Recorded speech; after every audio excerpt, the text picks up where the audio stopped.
O Estado da Saúde de São Paulo confirmou na manhã desta segunda que o caso suspeito de doença pelo vírus Ebola em um paciente de 37 anos em isolamento no Hospital Emílio Ribas foi descartado após exames. O Instituto Adolfo Lutz informou que não foi detectado material genético do vírus na amostra do paciente, um homem que estava internado em isolamento no Instituto de Infectologia do Emílio Ribas. Ele é natural da República Democrática do Congo e viajou recentemente ao país. O paciente apresentou alguns dos sintomas que levantaram a hipótese de caso suspeito, como febre. A investigação ocorreu de forma preventiva, com base em protocolos nacionais e estaduais para casos suspeitos. Na última semana, a Coordenadoria de Controle de Doenças Estadual atualizou uma nota informativa com orientações sobre o surto de ebola. O documento reforça a importância das medidas de vigilância, notificação imediata, isolamento e manejo inicial.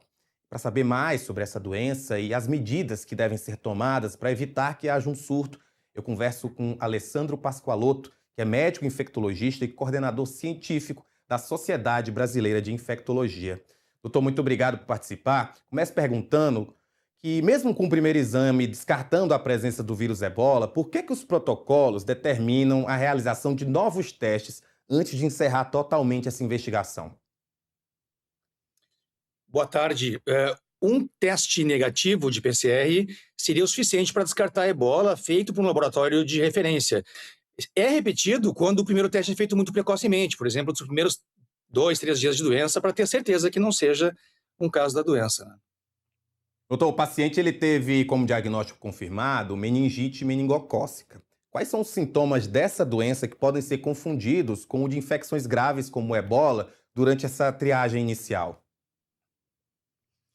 O difícil no ebola é que é uma doença que causa febre e sintomas inespecíficos, que são comuns a várias outras doenças, né? Então, febre, dor no corpo, dores musculares, dor de cabeça, isso tudo é muito comum a qualquer dessas doenças, inclusive um quadro inicial de uma meningite. Depois a meningite fica um quadro mais evidente na cabeça, né? Com muita dor de cabeça, rigidez de nuca, vômitos, e a ebola evolui com dor de barriga, com diarreia, com perda de líquido importante e que pode complicar com sangramentos, né? Então o quadro clínico não ajuda, porque é muito parecido com qualquer doença. Por isso, qualquer doente que chegue com febre de uma região onde o ebola está acontecendo, no caso Congo e alguns casos em Uganda, é um caso potencialmente suspeito. Doutor Alessandro, as autoridades elas afirmam que esse risco de introdução e disseminação do ebola aqui no Brasil é muito baixo. Quais são os fatores epidemiológicos que explicam essa avaliação e o que diferencia o ebola de doenças altamente transmissíveis, como foi o caso da Covid-19? Eu acho que o principal fator é que o ebola não se transmite por via respiratória, pelo ar.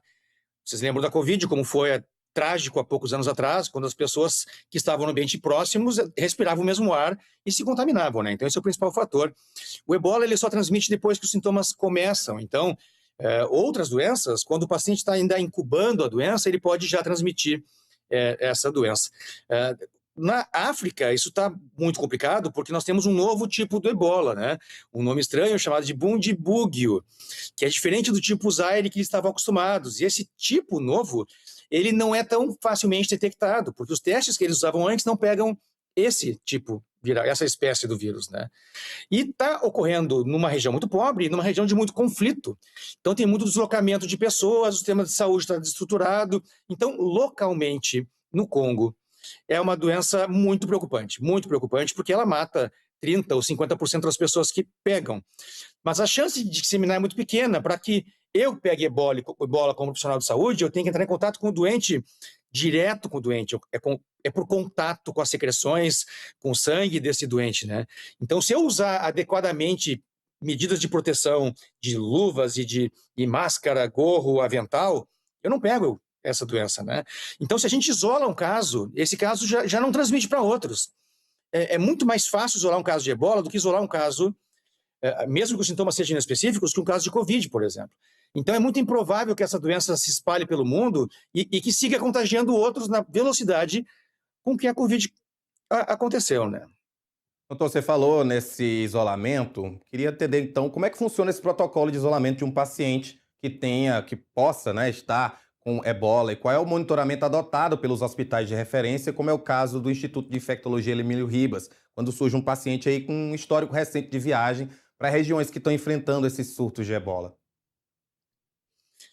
É bastante complicado isso, porque o paciente tem que ficar isolado. Bom, hoje nos hospitais nós já temos precauções de contato para várias doenças, né? Um paciente tem uma bactéria multiresistente, uma bactéria que não responde a quase nenhum antibiótico, que é comum num hospital grande, ele vai ficar isolado. Então o paciente com ebola ficaria isolado, mas com cuidados adicionais, com máscara por precaução, ficaria num quarto sozinho. Todo o transporte é um transporte muito delicado para que não contamine ninguém, porque o ebola pode contaminar a gente chama de fomites, que são, na verdade, materiais sem vida que estão em contato com o paciente, né? Tudo que está em contato com o paciente pode começar a se contaminar também. Então, tem toda uma medida de precaução, e para isso o Brasil tem hospitais de referência para onde mandar esses doentes e tem laboratório de referência para onde testar o sangue desses doentes, uma vez que haja um caso suspeito de ebola, né? Doutor, eu fui criança nos anos 80, anos 90, e quando a gente pensa em ebola nessa época, realmente era algo assustador. A gente criava essas ideias de que realmente poderia ser uma doença que tomaria o mundo inteiro. E aí eu me pergunto também, claro, para o senhor, por que que até hoje a gente não tem uma vacina eficaz contra o ebola?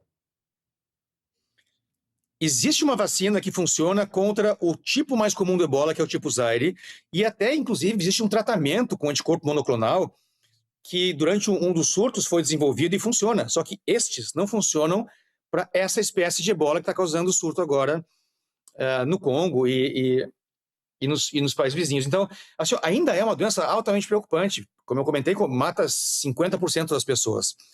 Mas imagina num país que está todo desestruturado como está o Congo, que tem conflitos, que tem pobreza, e tem a Organização Mundial da Saúde também, que está enfraquecida, porque vamos lembrar que o dinheiro dos americanos saiu em grande quantidade, né, da OMS.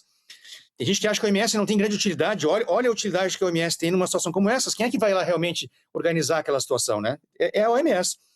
Então, eles são muito, muito úteis nesse sentido. Então, é muito fácil de não reconhecer um caso porque o quadro clínico é inespecífico, aí não tem teste diagnóstico. Então, é uma questão de estruturação do sistema que está desestruturado e que tem gente muito empobrecida e doente. E por esse motivo, a doença se espalhou muito, e muito mais do que no passado se espalhou, né? Agora, daí a cruzar fronteiras, a entrar em avião e a passar para centenas ou milhares de outros, muitíssimo improvável. Então, a população tem que ficar tranquila. Eu não estou dizendo que a gente não vai ter uma pandemia nova de outra causa, de um vírus respiratório que seja, mas não vai ser por ebola, possivelmente. Não, doutor, já tive minha cota de pandemias. Uma vida só, acho que uma só é suficiente para uma vida de uma pessoa. Vamos pensar aí, na próxima, talvez algumas 3, 4 gerações, a gente pense em outra pandemia. Eu sei que infelizmente não é assim, mas só para a gente finalizar, doutor, eu acho que é importante essa parte final da sua fala, que foi exatamente nessa tranquilização da população. É óbvio que o jornalismo está aqui para a gente trazer essa informação, deixar as pessoas informadas, mas é isso. O teu papel é justamente nos tranquilizar. E eu queria que o senhor trouxesse de novo essa tranquilidade. Por que que a gente, como brasileiro, não precisa ficar, obviamente, muito preocupado quando casos como esse, suspeitos, né, são colocados aí em isolamento? Eu acho que não existe motivo de preocupação global, tá? Global aqui, o Brasil longe do foco da doença, porque, como comentei, é uma doença que não se transmite com facilidade. Quer dizer, ela passa com facilidade, mas ela requer um contato muito próximo com secreções do paciente, com o cadáver do paciente, uma vez que ele morra.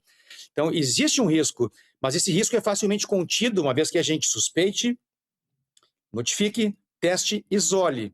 Isolou, essa doença vai embora. O paciente pode até morrer, mas é muito, muito improvável que ele passe para alguém. Agora, se nós não tomarmos as medidas, o médico se contamina, a enfermeira se contamina, a irmã do paciente se contamina, vários outros contaminam. Quem cuida do corpo, mais tarde, o corpo falecido se contamina. Então, é uma doença de preocupação. Mas existem medidas em aeroportos, inclusive no Brasil, para que se tenha um certo controle das pessoas que chegam com febre vindas de regiões como essas que estão acontecendo agora, doença, né? Como no Congo. Então, basicamente, isso não é fácil também. Se chegou um paciente que veio, por exemplo, de uma região de risco, ele não sente nada, mas ele pode estar incubando doença, ele não está transmitindo. Mas para onde vai esse cara, para que lugar que ele vai? Ele deveria ser acompanhado por uns 21 dias. É o momento em que ele pode ainda desenvolver a doença, porque se ele lá mais tarde desenvolver a doença, ele tem que ser, então, isolado. Não quer dizer que a gente tem que fechar fronteira com o país, ou não permitir que moradores daquele país saiam de lá, mas simplesmente colocar na rotina medidas de controle dos viajantes que chegam com sintomas ou de regiões de muito risco, tiveram contato com alguém com sintomas, né? Doutor Alessandro, muito obrigado por estar com a gente aqui no Agora Metrópolis. Obrigado a vocês, boa tarde.